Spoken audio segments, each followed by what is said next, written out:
नमस्कार। डामर तंत्र रहस्य में आप सभी का हार्दिक स्वागत है। आज जो प्रयोग हम बताने जा रहे हैं ये साधक के लिए बहुत ही उपयोगी प्रयोग है और सभी साधक इस चीज़ पर ध्यान देंगे, क्योंकि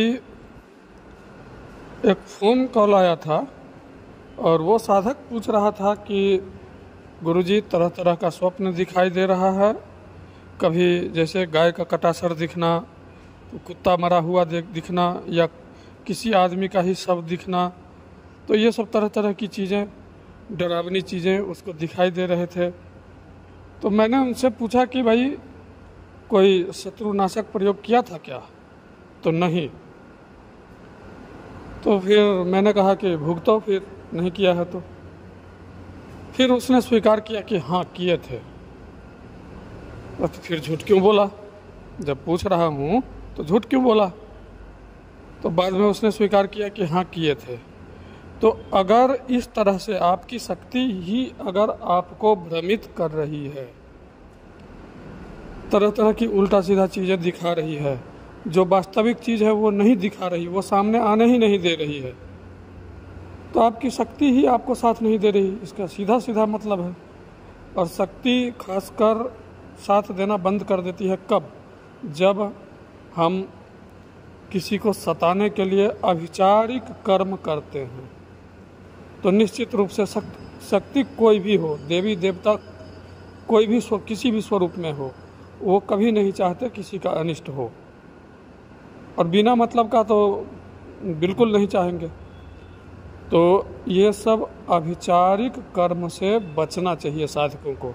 ये सब अभिचारिक कर्म तांत्रिकों को ही करने दो, इसी में भलाई है। अगर हम गृहस्थ आश्रम में हैं और हम भक्ति के मार्ग पर हैं, तो हमारे शत्रु अगर हमें पीछे पड़े हैं, हमारे पीछे पड़े हैं, तो उनको सीधा सीधा हम माता के हवाले कर देंगे। ये माता जानो तुम और जाने तुम्हारा काम। खुद दंडित करने के लिए, खुद मारण प्रयोग जैसा खतरनाक प्रयोग करने के लिए नहीं बैठना चाहिए। क्यों? क्योंकि इससे अपना प्रारब्ध खराब होगा। निश्चित रूप से हमें अपने कर्मों का फल भुगतना पड़ता है, इसलिए कभी भी ऐसा कर्म ना करें।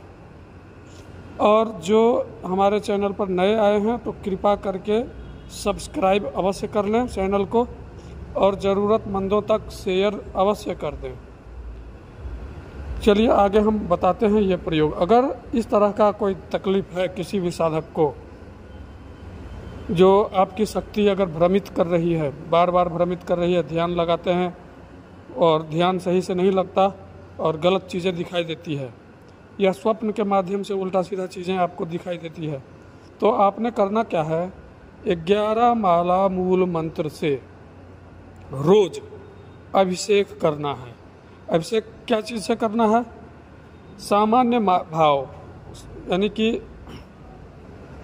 अगर हमने आधे किलो गाय का घी दूध लिया है, तो वजन से ही आधे किलो गाय का दूध, आधे किलो केला और आधा किलो शक्कर, यानी समभाव, सामान्य भाव में होगा, बराबर, इसमें कम ज़्यादा नहीं होगा।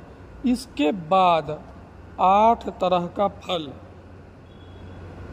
8 तरह का फल उसमें मिश्रित करेंगे, मिक्स करेंगे, और उससे थोड़ा सा हल्का गंगाजल भी मिक्स कर देंगे अगर ज़रूरत पड़े तो, नहीं तो केवल उसी से सबको एकदम मिक्स करो और उससे यंत्र का अभिषेक करना शुरू कर दो। 11 माला मूल मंत्र से रोज़ अभिषेक करना शुरू कर दो। देवी शांत हो जाएगी, देवी शांत हो जाएगी। जो चीज़ें दिखाई देना चाहिए वही दिखाई देगी आपको। आपकी चित्त भ्रमित नहीं होगी, मन भ्रमित नहीं होगा, और धीरे धीरे धीरे धीरे आप इस समस्या से बाहर निकल जाओगे। तो ये प्रयोग था, एक छोटा सा प्रयोग, आप करके देखें। कोई भी साधक ये प्रयोग कर सकता है, मेरे साधक हो या किसी और के साधक हो। अगर आपके साथ ये समस्या है तो आप इस तरह का प्रयोग करें ये अगर बार बार किसी चीज़ में हानि हो रही है, इतने बहुत ज़्यादा पूजा पाठ करते हैं, कोई लाभ नहीं मिल रहा है, तो भी आप ये प्रयोग करें और संकल्प ये ले लें कि माता हम मुझ पर कृपा करो। ये संकल्प लेकर के शुद्ध चित्त मन से आप ये करें प्रयोग, निश्चित रूप से फलित होगा। और क्योंकि ये प्रयोग हमने एक बार नहीं सैकड़ों बार साधकों से करवा चुके हैं, क्योंकि ऐसी ऐसी समस्याएं आते रहते हैं। तो अब ये प्रयोग आप लोग करें। हाँ, ये ध्यान रखना चाहिए कि केला, शक्कर और दूध ये तीनों बराबर मात्रा में रहना चाहिए। ये तीनों बराबर मात्रा में रहे, बाकी 8 फल जो है आप थोड़ा थोड़ा भी डालोगे उसमें, 8 तरह का फल वो चलेगा, कोई दिक्कत नहीं। लेकिन ये 3 आइटम जो हैं बराबर मात्रा में होनी चाहिए।